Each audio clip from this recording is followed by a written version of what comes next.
Guys आज की video में हम बात करने वाले हैं सर्वाइवर सीरीज वॉर गेम्स के बारे में, जिसको स्टार्ट होने से पहले भाई सबके माइंड में एक ही सवाल था कि सैमी ज़ेन की जो लॉयल्टी है वो कहां पर है और क्या वो ब्लड लाइन को धोखा दे देंगे। तो क्या वो दोस्तों उसके बारे में भी बात करेंगे। तो बहरहाल जो शो की स्टार्टिंग है वो हमें देखने को मिलती है वुमेंस के वॉर गेम्स मैच से, जो कि एक्सपेक्टेड भी था। अब यहाँ पर जो स्टार्टिंग है दोस्तों वो यहाँ पर जो है बियांका बेलेयर और साथ में डकोटा का करती हैं इस मैच की।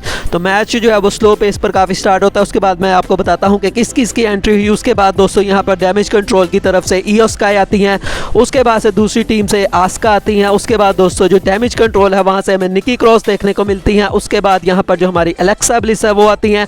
उसके बाद दोस्तों बेली की एंट्रेंस होती है। उसके बाद जो हमारी मतलब मिया यिम है दोस्तों उनकी एंट्रेंस होती है। लास्ट में दोस्तों यहाँ पर रिया रिप्ली की एंट्रेंस होती है और उसके बाद फेस टीम की तरफ से बैकी लिंच की।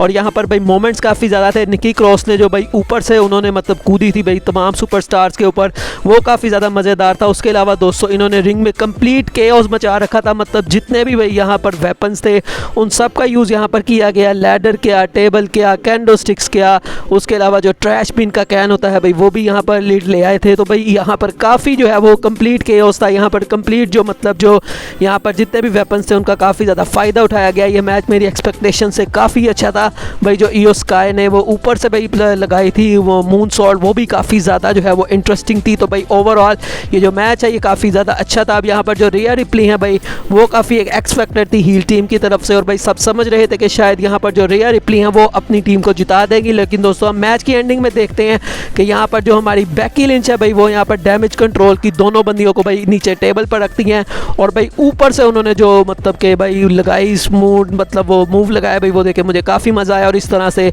जो हमारी फेस टीम है वो जीत जाती है। उसके बाद दोस्तों में बैक स्टेज से रोमन रेंज और जे उसो देखने को मिलते हैं और जे उसो यहाँ पर आके रोमन को बताते हैं कि भाई मैंने जो है वो सैमी ज़ेन की बातें सुन ली थी एट स्मैकडाउन, वही जो उन्होंने सुनी थी। तो यहाँ पर जो रोमन है वो कुछ कहते नहीं और वो कहते हैं कि भाई मुझे पता है कि सैमी ज़ेन की जो लॉयल्टी है वो किस साइड पर है, लेकिन वो काफ़ी कंफ्यूज लग रहे होते हैं। इसके बारे में और भी दोस्तों बाद में दिखाया गया। नेक्स्ट दोस्तों में मैच देखने को मिलता है AJ Styles versus Finn Balor. अब यहाँ पर दोस्तों सबसे पहले तो भाई जो बाहर के बंदे थे उन्होंने काफ़ी ज़्यादा जो है वो इंटरप्शन करने की कोशिश की, लेकिन बाद में वो खुद ही जो है भाई एक दूसरे से लड़के जो है वो बाहर चले जाते हैं। यहाँ पर जो हमारे फिन बैलर हैं भाई यहाँ पर उन्होंने मॉक भी करने की कोशिश की एजे स्टाइल्स को, उनका अपना स्टाइल्स क्लैश लगाने की कोशिश की। उसके अलावा दोस्तों यहाँ पर जो कार्ल क्लस्टर था वो भी यहाँ पर काफ़ी अच्छा लगा मुझे एजे स्टाइल्स की तरफ से, और भाई मुझे यहाँ पर लग रहा था कि शायद जो फिन बैलर हैं वो यहाँ पर टैप आउट करने वाले हैं। लेकिन दोस्तों जिस तरह से उन्होंने उसको काउंटर किया वो काफ़ी अच्छा लगा। लेकिन एंड में हमने देखा कि यहाँ पर जो फिनोमिनल फोरआर्म है वो यहाँ पर पड़ता है और एजे स्टाइल्स जीत जाते हैं और उनकी जो रेन है भाई वो अब टूट चुकी है। उसके बाद दोस्तों नेक्स्ट आता है match for the SmackDown women's championship, Ronda Rousey versus Shotzi. अब इस मैच में भाई मुझे कोई भी इंटरेस्ट नहीं था और मतलब कि ना कुछ इतना मुझे मज़ा आया। सिर्फ एक मोमेंट अच्छा था जहाँ पर मतलब ऑडियंस में जो है वो शॉर्टजी ने छलांग लगाई थी और वहाँ पर ऑडियंस के बंदे भी गिरा दिए थे। लेकिन भाई इस मैच में जो रोंडा राउजी हैं वो एंड पर सबमिशन से जीत जाती हैं। उसके बाद दोस्तों में रोमन रेंज फिर से सैमी ज़ेन के साथ देखने को मिलते हैं और वो पूछते हैं कि भाई जे उसको इस तरह बता रहा था तो स्मैकडाउन के बारे में तो तुम बताओ भाई क्या हुआ था, क्या तुम कोई केओ से मिले थे? तो वो यहाँ पर कहते हैं कि हाँ मैं मिला था केओ से, और उन्होंने यहाँ पर यह भी क्लियर किया कि भाई मैंने उससे कोई बात नहीं की थी बल्कि उसने मुझसे कोई बात की थी। और उसके अलावा मैंने जे उसो से झूठ इसलिए बोला कि भाई उसका एक बड़ा मैच था उस दिन, इसलिए मैंने सारा कुछ झूठ बोला। उसके बाद जो हमारे रोमन है वो कहते हैं कि भाई तुम मुझे बताओ तुम्हारी लॉयल्टी कहाँ पर है, क्या तुम हमें बेट्रे करोगे या तुम हमारे साथ हो? तो सैमी ज़ेन यहाँ काफ़ी इमोशनल हो जाते हैं और वो कहते हैं कि भाई मैं तुम्हारे साथ हूँ, मैं हमेशा ब्लड लाइन के साथ रहूँगा। तो भाई रोमन रेंज भी यहाँ पर काफ़ी खुश होते हैं और उनको फिर वो खड़ा करके जो है उनको हक भी कर लेते हैं। तो भाई इससे हमें जो है वो हिंट मिल गया था कि शायद यहाँ सैमी ज़ेन जो है वो बेट्रे नहीं करने वाले, लेकिन फिर भी भाई लगा हुआ था दचका अंदर से कि ऐसा हो भी सकता है। बहरहाल उसके बाद दोस्तों आता है शो का काफ़ी अच्छा match, triple threat match for the United states championship, Seth Rollins versus Bobby Lashley versus Austin theory. अब इस मैच की भाई शुरुआत में ही जो ऑस्टिन थ्योरी है भाई उनको तो बजाने लग गए दोनों सुपरस्टार, दोनों ने उनको जो है वो किसी तरह से बाहर जो है वो फेंक दिया। उसके बाद यहाँ पर भाई शुरू में ये कंप्लीट 1-on-2 लग रहा था। जो हमारे बॉबी लैशली है भाई उन्होंने किसी को भी नहीं छोड़ा, चाहे कोई वैसे मारा हो चाहे कोई चेयर से मारा हो। भाई यहाँ पर जो हमारे बॉबी लैशली हैं वो कंप्लीटली यहाँ पर अनडिस्ट्रक्टेबल हुए थे, 2-on-1 वाली सिचुएशन थी। लेकिन दोस्तों यहाँ पर स्टील ट्रैप्स की मदद से एंड में जो है हम देखते हैं कि बॉबी लैशली को किसी ना किसी तरह से भाई कंट्रोल किया जाता है। और इस मैच में भाई जो मोमेंट्स थे वो काफ़ी ज़्यादा अच्छे थे। सैमी मतलब जो हमारे सेथ रोलिंस उन्होंने भाई जो हम आउटसाइड लगाते हैं वो डाइव वो काफ़ी ज़्यादा मुझे अच्छी लगी। और यहाँ पर भाई जो बॉबी लैशली उन्होंने 2 मरतबा मतलब कि एक दफ़ा तो भाई तीनों ने एक दूसरे को जो है वो सबमिशन लगा लिए थे। उसके बाद भाई ऑस्टिन थ्योरी ने जो बॉबी लैशली उनको अपना मूव भी लगाने की कोशिश की, लेकिन उसको काउंटर कर लिया हर्ट लॉक में। मुझे यहाँ लगा था कि शायद जो हमारे ऑस्टिन थ्योरी है वो यहाँ पर सबमिशन कर देंगे, लेकिन भाई उन्होंने उसी तरह से उसको जो है वो काउंटर किया जिस तरह से हमने ब्रॉक लेसनर को देखा था क्राउन जून में। लेकिन भाई इस दफ़ा जो हमारे सेथ रोलिंस है भाई उन्होंने किस तरह से आके उसको काउंटर करवाया वो काफ़ी ज़्यादा मुझे अच्छा लगा। उसके बाद दोस्तों यहाँ पे हम डबल मतलब के हर्ट लॉक भी देखते हैं जब हमारे बॉबी लैशली ने ऑस्टिन थ्योरी और सेथ रोलिंस दोनों को लगाया। उसके बाद भाई जो सेथ रोलिंस है उन्होंने जो स्टॉम्प लगाया भाई ऑस्टिन थ्योरी के ऊपर से होकर वो गए और यहाँ पर बॉबी लैशली को उन्होंने स्टॉम्प लगाया, काउंटिंग करते हैं। लेकिन दोस्तों यहाँ पर जो ऑस्टिन थ्योरी है वो उनको बाहर भेज देने की कोशिश करते हैं और ये आपस में लड़ रहे होते हैं दोस्तों। और यहाँ पर जो हमारे सेथ रोलिंस है वो अपना फल्कन एरो लगाने की कोशिश करते हैं और उसमें यहाँ पर दोस्तों जो हमारे बॉबी लैशली हैं वो उनको स्पीयर देते हैं और जो थ्योरी है वो भाई सेथ रोलिंस के ऊपर गिर जाते हैं 1 2 3 and Austin theory is the new US champion. बात करते हैं दोस्तों अब अपने मेन इवेंट की जहां पर वॉर गेम्स था मैन का। तो दोस्तों यहां पर जो फेस टीम थी उसकी तरफ से सबसे पहले आ रहे थे ब्रॉलिंग ब्रूट्स में से बुच, और यहां पर जो दूसरी टीम है भाई उसमें से मुझे लग रहा था शायद रोमन आएंगे, लेकिन भाई यहां पर वो जे उसो को भेजते हैं और भाई सबकी निगाहें यहां पर जो सैमी ज़ेन है उनके ऊपर थी। वो काफ़ी ज़्यादा मुझे कंफ्यूज लग रहे थे कि भाई मैं क्या करूँ क्या ना करूँ, लेकिन बहरहाल इस मैच की जो स्टार्टिंग है वही काफ़ी ज़्यादा फास्ट पेस पर मतलब के शुरू होती है। यहाँ पर जो बुच और जे उसो वो काफ़ी अच्छा यहाँ पर टाइम 5 मिनट की लड़ते हैं। यहाँ पर जो बुच हैं भाई वो मुसलसल जो फिंगर्स हैं जे उसो की उसको टारगेट करने की कोशिश कर रहे होते हैं। लेकिन दोस्तों उसके बाद जो है फेस टीम की तरफ से रिज हॉलैंड आते हैं क्योंकि हमें पता है कि भाई जो मैकिंटायर और शेमस हैं वो एडवांटेज मैच जीते थे। तो यहाँ पर भाई जो रिज हॉलैंड है वो आते हैं तो भाई उनकी भी हमें पावर काफ़ी ज़्यादा देखने को मिलती है। उसके बाद दोस्तों बात आती है सेकंड एंट्रेंट की। तो दोस्तों यहाँ पर जो जिमी उसो है हमें लग रहा था कि भाई वही आएंगे, वो बाहर भी आ गए होते हैं तकरीबन, लेकिन रोमन यहाँ पर उनको रोक लेते हैं और वो यहाँ पर सैमी ज़ेन को कहते हैं कि भाई तुम जाओ और मतलब कि जे उसो के साथ, क्योंकि इस वक्त जे उसो रिंग में अकेले थे। तो यहाँ पर जो सैमी ज़ेन है उनको भेजा रोमन रेंज ने कि तुम जाओ और सैमी मतलब यहाँ पर जे उसो की मदद करो, और सैमी ज़ेन काफ़ी जो है वो आराम आराम से आते हैं। अब वो यहाँ पर आके काफ़ी फाइट बैक करते हैं, लेकिन भाई जो जे उसो हैं वो अभी भी उनके साथ जो है वो लड़ ही रहे होते हैं, मतलब उन्होंने उनकी काफ़ी ज़्यादा मदद की। लेकिन जे उसो जब भी मतलब सैमी ज़ेन उनके सामने आते हैं तो भाई वो उनकी फिर आंखों में आंखें डाल के देखने लग जाते हैं।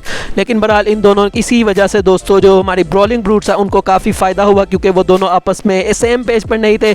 उसके बाद दोस्तों फेस टीम से यहाँ पर आते हैं हमारे ड्रू मैकिंटायर, और भाई जब ड्रू मैकिंटायर सामने आए तो भाई यहाँ से जो मैच की कम्प्लेक्शन है वो काफ़ी ज़्यादा चेंज हुई। जब ड्रू मैकिंटायर भाई रिंग में आते हैं हमें पता है कि उनका साइज़ काफ़ी बड़ा है भाई। यहाँ पर उन्होंने जो दोनों बंदे थे जे उसो और सैमी ज़ेन भाई उनको बिल्कुल जो है वो तोड़ फोड़ कर रख दिया, कभी यहाँ पटक रहे हैं कभी वहाँ पटक रहे हैं। तो भाई ये काफ़ी ज़्यादा मुझे अच्छा लगा। उसके बाद दोस्तों आते हैं फेस टीम में, मतलब उस टीम में से जिमी उसो, और जिमी उसो भाई खुद अकेले नहीं आते बल्कि यहाँ पर वो टेबल्स के साथ आते हैं और भाई यहाँ से ऑफिशियल जो है वो इनके अंदर कोई चीज़ मतलब के वेपन्स इंट्रोड्यूस किए जाते हैं।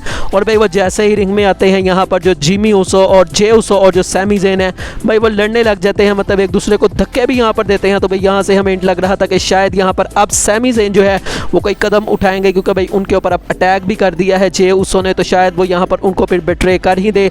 लेकिन उसके बाद हम देखते हैं कि किसी ना किसी तरह इन्होंने जो मतलब दूसरी टीम है उसको किसी ना किसी तरह से डाउन किया। उसके बाद दोस्तों बारी आती है हमारे केविन ओवेंस की जो कि फाइनल नहीं था, मुझे लगा था शायद फाइनल में आएंगे केविन, लेकिन वो पहले ही आ गए। तो बहरहाल उन्होंने भी यहाँ पर आके भाई काफ़ी ज़्यादा अच्छा रोल प्ले किया। वो यहाँ पर चेयर के साथ आते हैं और यहाँ पर दोस्तों हमें फेस ऑफ भी देखने को मिलता है सैमी ज़ेन और साथ में केविन ओवेंस का, लेकिन भाई वो एग्जीक्यूट नहीं हो पाए क्योंकि सैमी ज़ेन को पीछे से रिज हॉलैंड जो है वो अटैक कर देते हैं।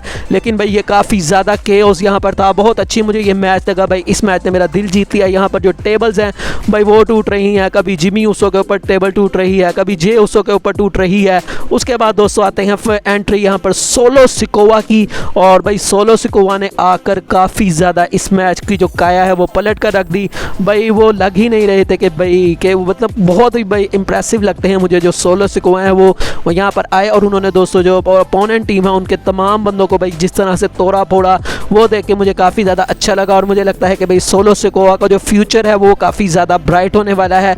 यहाँ पर कंप्लीट केओस मचा के रख दी उन्होंने। और भाई ड्रू मैकिंटायर के साथ जो उनका फेस ऑफ देखने को मिला क्लैश एट द कासल से, वो मुझे काफ़ी ज़्यादा यहाँ पर मज़ेदार लगा। उसके बाद दोस्तों आती है बारी शेमस की। अब शेमस भाई एंटर होने लगते हैं तो सैमी ज़ेन दरवाज़ा पकड़ लेते हैं और उनको एंटर नहीं होने देते, लेकिन जो शेमस है भाई वो उनके मुंह पर वो दरवाज़ा मार देते हैं। तो वो काफ़ी ज़्यादा एक ब्रूटल मोमेंट था और इस तरह से वो जो है वो मैच के अंदर एंटर हो जाते हैं। फाइनल में दोस्तों आते हैं हमारे tribal chief undisputed champion Roman Reigns. और भाई यहाँ पर जो क्राउड है वो काफ़ी क्रेजी हो गया था अब वो मैच में जब आते हैं तो भाई एक रिंग में जो हमारी ब्लड लाइन है वो होती है, दूसरी में ब्रॉलिंग ब्रूट्स होती है, और भाई ये जब लड़ते हैं तो भाई काफ़ी इस चीज़ को देखने में मुझे मज़ा आया भाई। केओस, कंप्लीट केओस थी भाई, कोई यहाँ पर मारा है, कोई वहाँ पर मारा है, और यहाँ पर हमने जो बेटे जो 10 बीट्स देखी, बल्कि 10 बीट्स नहीं 50 बीट्स देखी भाई, सब ने एक दूसरे को पकड़ा हुआ था, और यहाँ पर सभी एक दूसरे को मतलब कि 10 बीट्स लगा रहे थे। यहाँ पर शेमस ने तो भाई 20 बीट्स लगाई, और भाई ये काफ़ी ज़्यादा एक जो है वो इस मैच से अच्छा मोमेंट हमें देखने को मिला। अब यहाँ पर जो है एक ये भी मोमेंट आता है दोस्तों, जो जे उसो हैं भाई वो गलती से सैमी ज़ेन को किक लगा देते हैं, और जिमी उसो भाई उनकी देखने जाते हैं कि क्या वो सही है, तो जे उसो उनको भी कहते हैं कि भाई कोई ज़रूरत नहीं है उसको देखने की। तो भाई यहाँ पर जिमी जे उसो ने तो भाई कंप्लीटली जो है वो मजबूर किया था सैमी ज़ेन को कि भाई वो टर्न कर जाएं, लेकिन फिर भी भाई वो टर्न नहीं करते। यहाँ पर हमने रोमन रेंज का स्पीयर भी देखा जो कि उन्होंने टेबल पर मारा था। उसके अलावा दोस्तों मैकिंटायर पर भी एक टेबल टूट गया। मैच की एंडिंग में दोस्तों केविन ओवेंस और जो रोमन रेंज है वो आमने सामने आते हैं, और भाई यहाँ पर केविन ओवेंस ने स्टनर भी मार दिया रोमन रेंज को, और भाई उसके बाद जब वो काउंटिंग करने लगते हैं, और फिर यहाँ पर आती है दोस्तों सबसे मज़ेदार चीज़, यहाँ पर जो सैमी ज़ेन है भाई वो इस मैच में इंटरप्ट करते हैं, और भाई वो रेफरी का हाथ पकड़ लेते हैं और काउंट नहीं करने देते, उनको 3 काउंट नहीं करने देते। उसके बाद दोस्तों वो यहाँ पर केविन ओवेंस को एक लो ब्लो भी लगाते हैं जब वो जिमी उसो को काउंटर करते हैं, और उसके बाद भाई उन्होंने यहाँ पर अपनी हिलुआ किक भी लगाई। एक्सप्रेशन काफ़ी उनके जो है वो बुरे यहाँ लग रहे थे मुझे, लेकिन यहाँ पर उन्होंने फिर जे उसो को कहा कि भाई अब तुम इसके ऊपर अपनी ये जो है वो मार दो अपना मूव, तो यहाँ पर उन्होंने स्प्लैश लगाया और जे उसो ने यहाँ पर अपनी टीम को विक्ट्री दे दी। मुझे लगा था कि भाई यहाँ शायद रोमन काउंट करेंगे, लेकिन यहाँ जे उसो ने काउंट किया, और मैच ख़त्म होने के बाद भाई यहाँ पर सेलिब्रेशन भी होती है। सैमी ज़ेन को सबसे पहले रोमन रेंज गले लगाते हैं, उसके बाद भाई फाइनली जो जे उसो हैं उन्होंने भी यहाँ पर फाइनली जो है सैमी ज़ेन को एक्सेप्ट कर लिया है इन द ब्लड लाइन, और इस तरह से भाई जो सर्वाइवर सीरीज़ है वो ख़त्म होती है। और भाई यहाँ से अब ये देखना काफ़ी इंटरेस्टिंग होगा कि सैमी ज़ेन और जे उसो अब आगे से किस तरह से अपनी स्टोरी लाइन को लेकर चलेंगे, और भाई ये सेम पेज पर जब होंगे तो इसको देखने में काफ़ी ज़्यादा जो है वो मज़ा आने वाला है। तो शो काफ़ी अच्छा था, तो वीडियो अच्छी लगी हो तो लाइक कीजिएगा, चैनल को सब्सक्राइब कीजिएगा। मिलेंगे नेक्स्ट वीडियो में, तब तक के लिए अल्लाह हाफिज़।